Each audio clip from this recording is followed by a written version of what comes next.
Okay. Hello, guys. Hope you guys had a great conference finals viewing. Yeah. And the man has come through. He's done it. He's put the jerseys up. Let's see it. Let's see it, Diego. Yeah, we I got want to go. I want you to go one by one over here. we got my goat, or some would say the goat, LeBron James, Team USA jersey. Really fire. Now, for those that didn't watch Big Ten basketball like 2 or 3 years ago, number 11. This is jersey doesn't have his last name on it, but it's Ayo Dosunmu's jersey. One of the really good basketball players for U of I. He led us to a Big Ten championship. That was awesome. Luka Doncic. This is low key one of my favorite jerseys just because it means a lot. A lot of great things happen in those Doesn't he jerseys. play on the Lakers now? I don't care. I will. It'll stay.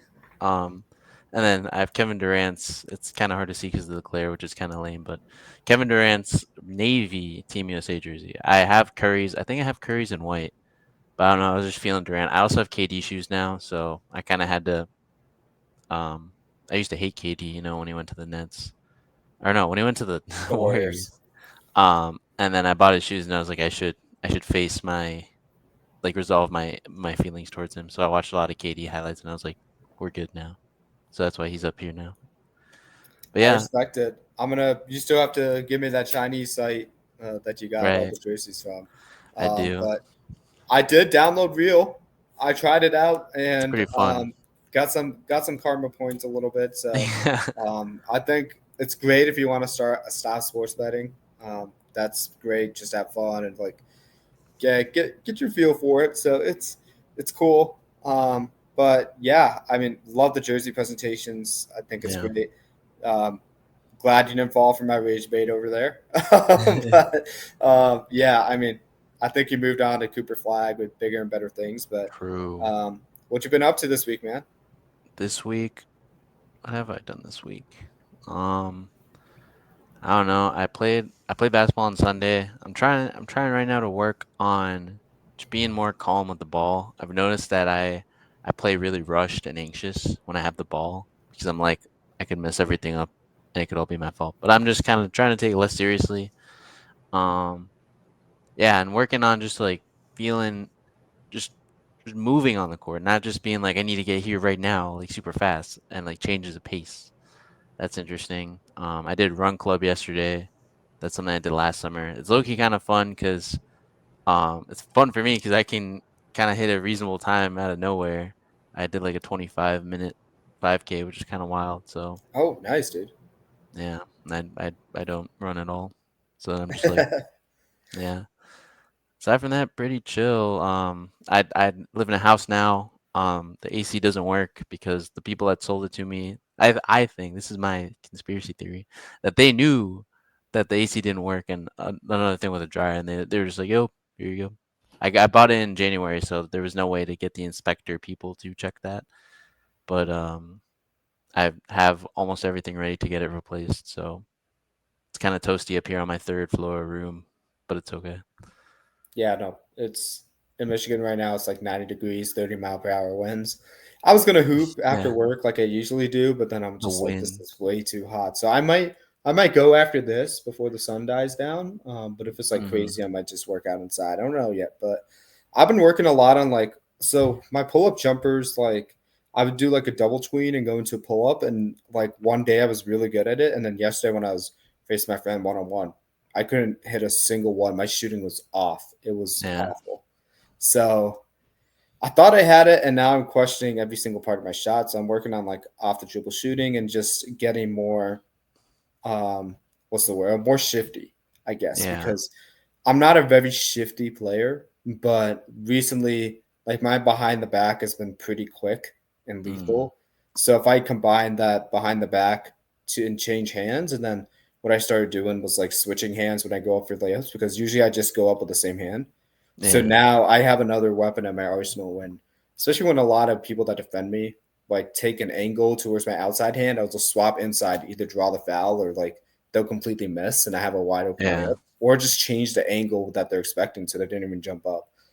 Although one of my friends is caught on and he's seemingly blocking every one of my shots, and I'm like, bro, like even all my counters, he's reading it. Yeah. So I'm like, I don't even know what to do. I just have to shoot it every time, and I hate doing that. So, You um, gotta you gotta get those like instead of going pick up the dribble 1-2, you got the just one and then shoot. That's something I I think I do I do I have like yeah, the I do like the half quarter step, and then I'll like do like a rondo or like some sort of I'm like rocking the ball back and yeah, forth. I got him on one of them, but then like every single time, like inside hand finish doesn't work. Um, like I'll do a Pinoy step, doesn't work. Um, dang. like Euro, I'm like, geez, man, I gotta change how the ball's released in my hand. I think because it's just Yeah, too consistent. yeah. I guess also for me on defense, just using my hustle to kind of be I feel like I have some slight instincts. Like one time we played with Josh last oh God, that was like 2 months ago. Gosh. Anyway. Yeah, Um and I was like low man help. And I don't know how I just see a pick and roll happen. I was like I before the pass even happened, I was like, I know where the ball's going. And I just run like the pass had just been made as I start running. I'm sprinting, I jump, and then I just like grab the like swat the ball out of the guy's hands, and I'm like, and I just land. I was like, what in the? I just Draymonded that. That was so wild. And like I was just playing on Sunday, and I almost did that. This dude on the other team was easily their leading scorer, and I just see him about to cut to get a pass, and I it was just too late, but I like barely felt the ball. I was like, oh, that would have been a great steal. So just trying to use those instincts, trying to be that like roamer. that's what I lean on the most on defense, and I don't think a lot of people like to be like if you set a pick and roll, I instantly know what the roller's going, and I just Yeah. try to read it off of that. And if somebody's getting doubled and like there's a guy behind him for the three, I'll pick off that pass because I know where Hmm. he's going because he just sees somebody wide open. He doesn't see like Yeah. the You peripheral vision, and sneaking. I got a steal off of that last week because it's like they don't check. Like some of the really good ones, like they look there knowing that if I leave my guy and my guy back cuts, then I'm screwed. Because Yeah. if I especially go commit to the guy he's looking at, so it's a risky endeavor. But two things that help me out on defense is just staying loudly present and then watching Yeah. people's hips, and then like if the ball like if they put the ball a ball on the floor like right before it touches their hand like on the dribble swat Hmm. at it because Yeah. it's hard for them to like recover the ball like and press it back down Yeah. like really quick enough to get your hand out of the way. If they do like a low cross, you're screwed. Like that's Yeah. hard because that's almost like I feel like I've gotten better like when I'm a help defender like seeing that they're trying to keep the ball low so I can't swat at it because usually Hmm. people keep it at like their hip when they're defending and trying to helping just like jabbing so they don't have to bend down. But now I've Yeah. like gotten used to being uncomfortable and like going really low, like close to the floor to swat the ball. And I at Yeah. least make them give the ball up when they don't want to. And it puts the other guys in different rhythms. So there's a little bit of defensive techniques and stuff that I feel come naturally to me, but it's the offensive part that I'm like still trying to get better at. Yeah. If you're trying to learn defensive stuff on Twitter, there's this guy. I think his name is Mike, but his last name is Jagaki. He'll probably cancel me if he heard it. But Gacki. This dude is just like he he's a basketball account, but he just does defense. Like he'll just be like, "This is what Lou Dort did today," and he like did a whole like 4 minute video on uh how to just blow up screens and like either the pivot over. That's how Lou Dort gets all those fouls, or uh like fighting through the screen and whatnot. So if you're interested in that, that's a good place to look. Speaking of Ludort, we're going to cover the NBA Finals. So that's True. he's again it's hard to mimic him because the way he's built and the way he plays is just Yeah. so it's so difficult to maneuver. But this is a very I'm really happy we got a series like this because it Hmm. just shows like where the league should be going and not superstar driven. Yeah. Um, I love this matchup because one OKC fully hangs their hats on defense, whilst Indiana just Hmm. plays ball the right way. They play fast, they make you run, and it's going to test the conditioning of either team. I think it's a lot more evenly matched than people think, but I do think OKC has an advantage to be short. Yeah. Um, but with with Indiana, it's like they're not out of this either. If they find a way to tire out Oklahoma, they can test Oklahoma City's defense like Yeah. no teams usually do because usually teams like mismatch hunt, and against Hmm. OKC you can't really do that. Well, it's like Yeah. with Indiana, they're just trying. They have like all these 7 concepts memorized that they'll cycle through, and they get through like 4 of them on a single possession because it's really, really important. Um, Talk to me about what you're analyzing in this series and what you're looking for. Yeah, I mean, I feel like we all, I don't want to say we all know the Thunder defense as if it's solved, but we'd have an idea, right? We saw it last year, right? Give the guys in the corners a few shots, you know. I mean, especially role players, guys that don't have the ball in their hand as much. And that's what they did to Randall and Anthony Edwards. Just crowd them up, give them no space, body them up a little bit. So we know that, right? That's not too out of this world. And they have the athleticism and the hustle and the hands to steal. But what I love about the Pacers, and I don't really know if they did this as much last year, but like you're saying, like everyone knows these like 7 concepts. I don't know if it's 7. You might know better, but it's just, and I've seen a few videos about this where they just move so nicely in a coordinated fashion. And it's not like a play. It's just, oh, like um Hallie just drove this way towards the paint. I should fill that space, and then the guy behind me fills that space, or someone cuts around and whatnot, and flare screens just organically. It's it's like what I said last week. Is it's like the 2014 Spurs where everyone is moving and everyone is dangerous, not just one guy. And again, obviously the Pacers play with pace, and that's really fun. But especially one stat, I think Zach Lowe brought this up, that he's the Pacers have the shortest time to cross half court, and you see it in so many plays where there's this one play that's not gone viral, but it's been around a lot where one of the Knicks makes a three. Tyrese Halliburton, it runs under the basket. He's the only one around, gets it out of the rim, pushes it up to Obi Toppin, and he gets a layup right there in less than 5 seconds. Stuff like that, or even off a rebound, a steal, they'll just push and just make plays, just running it down your throat. And I mean, especially against the Knicks, who play again that American brand of ISO basketball, 1-on-1, my best guy against your best defender, and he'll spray it out. It shows the dangerousness of this egalitarian European international game that I really want. And I was just telling my roommate, I was like, can we play like the Pacers this next basketball season? He doesn't know that much about ball, so he's just like, I don't know what that means. And I was like, I wish you did. So it's just exciting to me. It feels so organic and creative. Like the Knicks were just in the mud. They're like, oh, we need to do this to do the play and get this screen. But then if you're just focused on the action itself, you're not focused on what you really want to do, which is to score, you know? So yeah. And I'm excited, right? The best defense versus the best offense. I've heard this so many times in the past like week, but I love it and it's gonna be fun. Thursday, I'm going to Mug Night with the boys. Thankfully, this time I won't need to drink as many as game one of last year's finals, but we'll be chilling. Dang. Man, yeah, somebody looks like they have a good time. I'm gonna be driving, so I might miss part of it. But Yeah, yeah, I know. I mean, I'd rather miss game one for this. It's going yeah. through some final job placement situations, but Mm. yeah, I think with the Pacers, I don't know the specific concepts in general, but thinking basketball has a great Yeah. video on this where I think it was one coach that was saying like basketball's won at the elbows. And you Mm. typically thought Yeah. like whoever can get to like the elbow and shoot, like that would be the ideal. But like what the Pacers do is they have guys at the elbows and structure their cuts around it.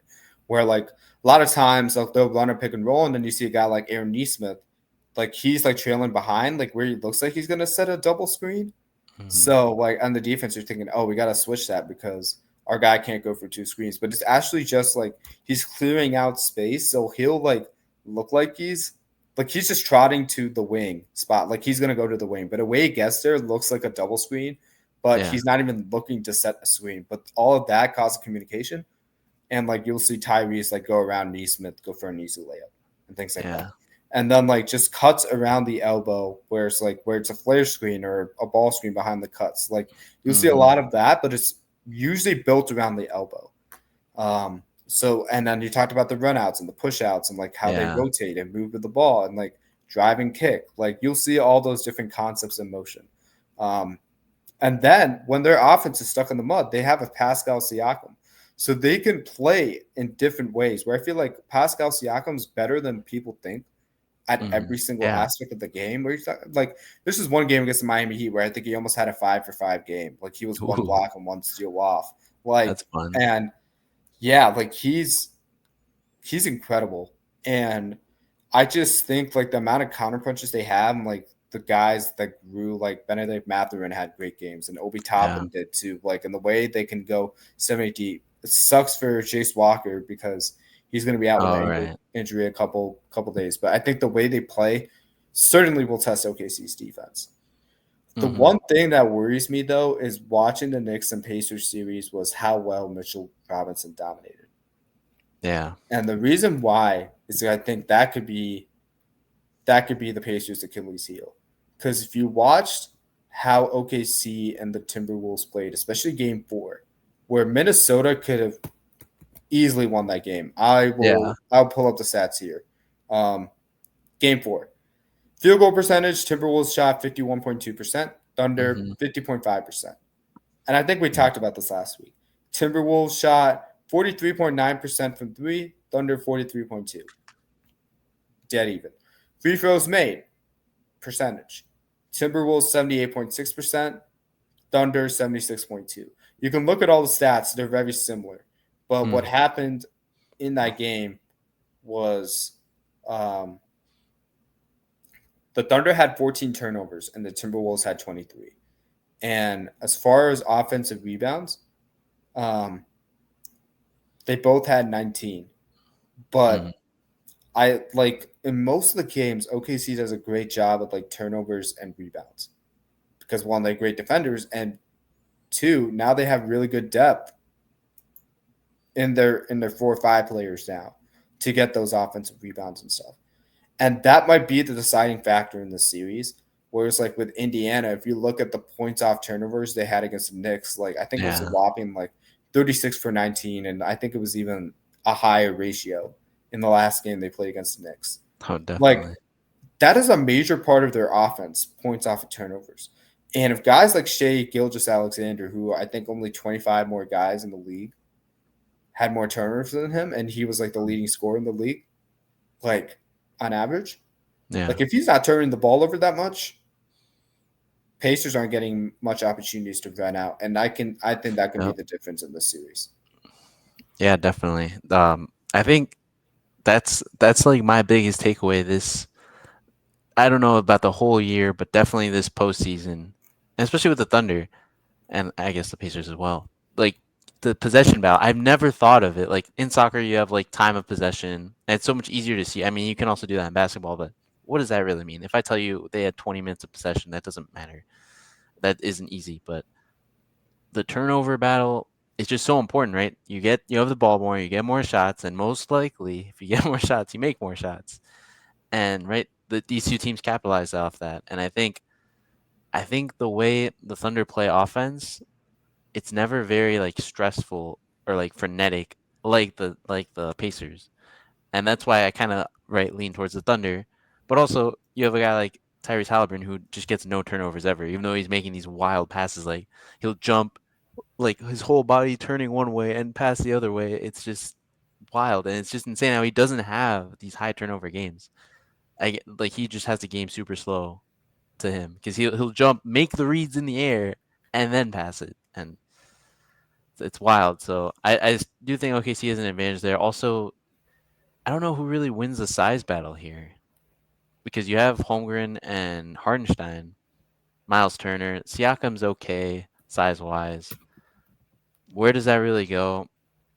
Neither team is necessarily the best defensive rebounding or rebounding team in general. So it's I'm curious to see how this turns out on Thursday. Yeah, I would probably give the edge to Indiana.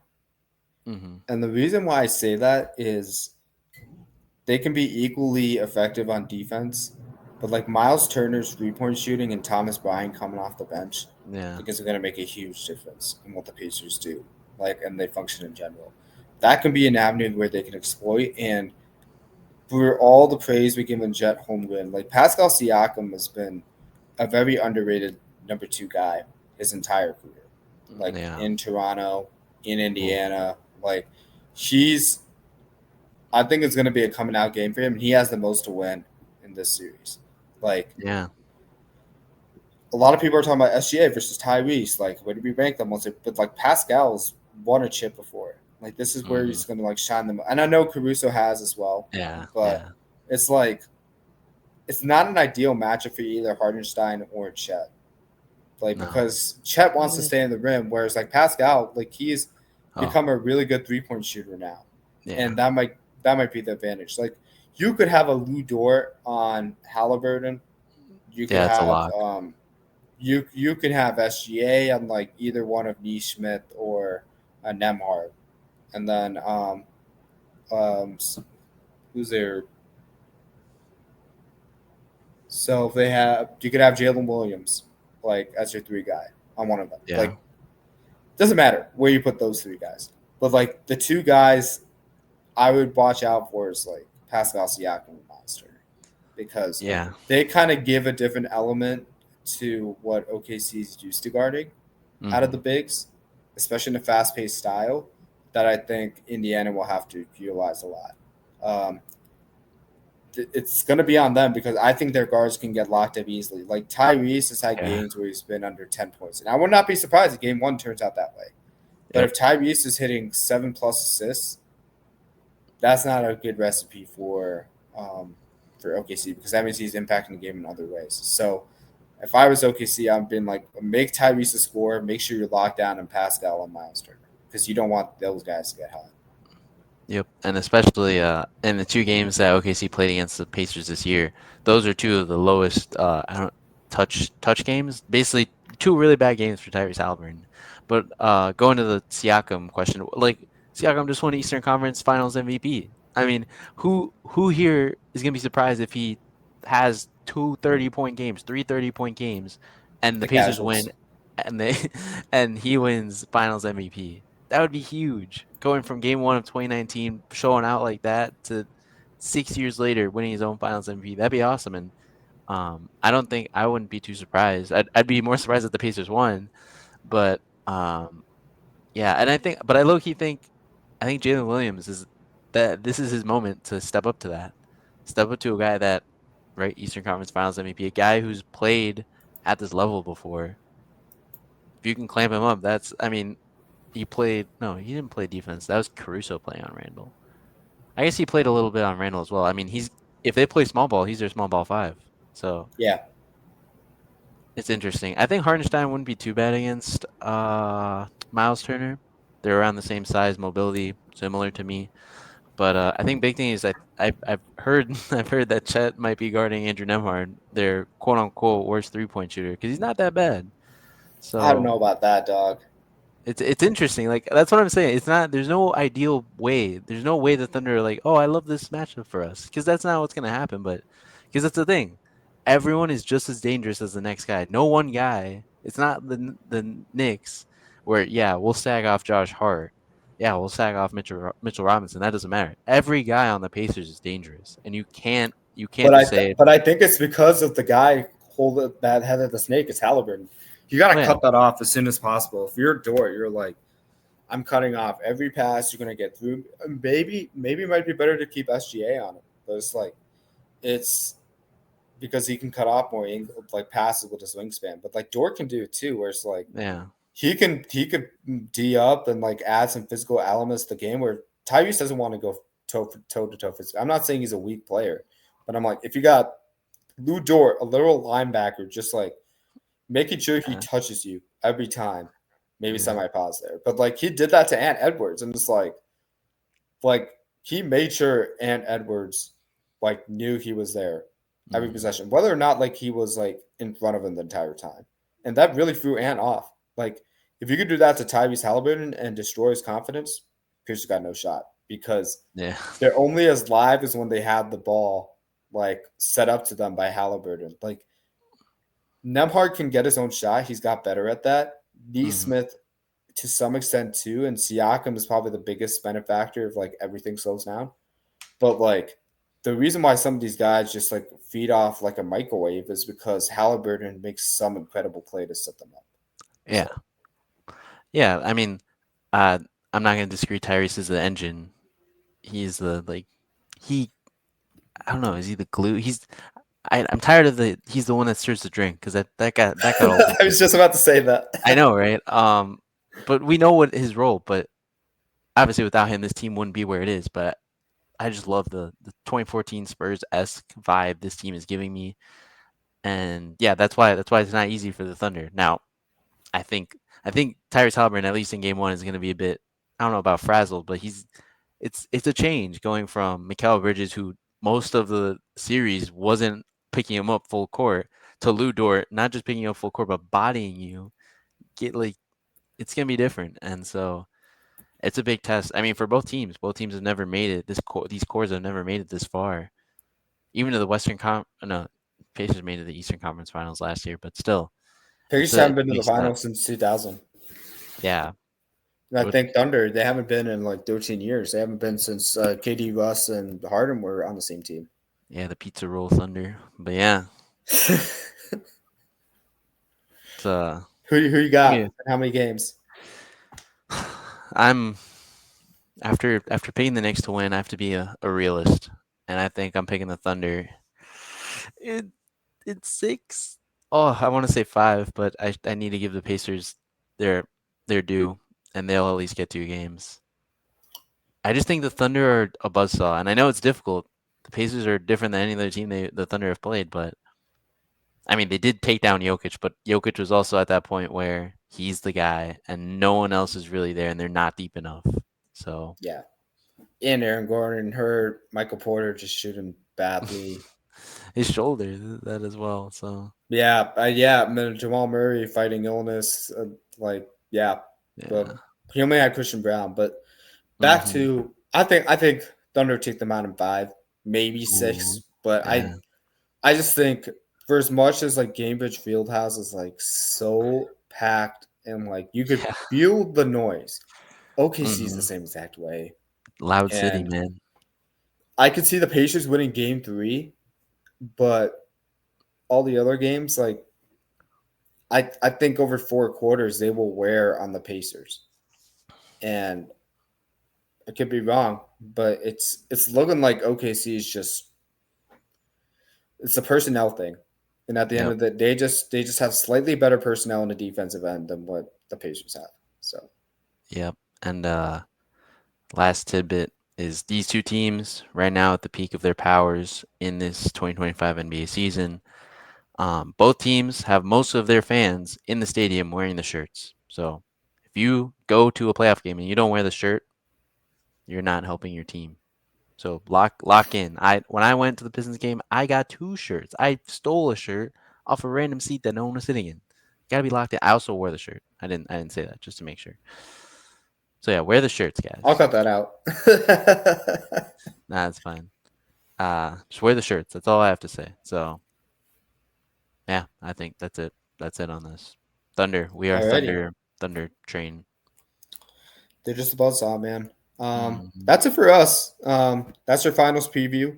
We hope you enjoyed this episode. We hope you enjoy the games.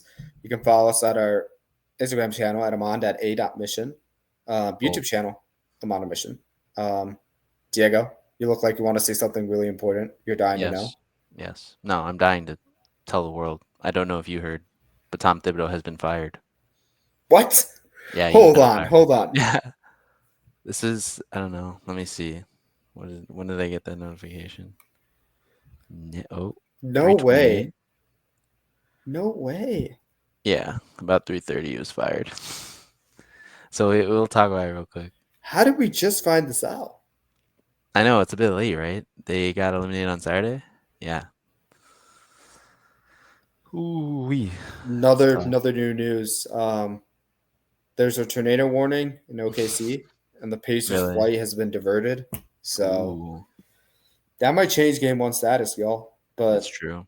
okay, breaking news that we totally should have caught on like 3 hours ago. But we'll talk more about Tom Thibodeau's firing next week All because right. that I did not see coming. I have my thoughts on it, but I will keep you in suspense until next week. My sentence thought is Tibbs is a great regular season coach, but he's too outdated and it doesn't work in the NBA in 2025. And I don't know if he'll get another job. But he's also really old. So does he really need another job? That's it. Okay, like I said, I'll keep you in suspense for a week. Till you guys, see you later, and peace out. Follow. See you guys next week.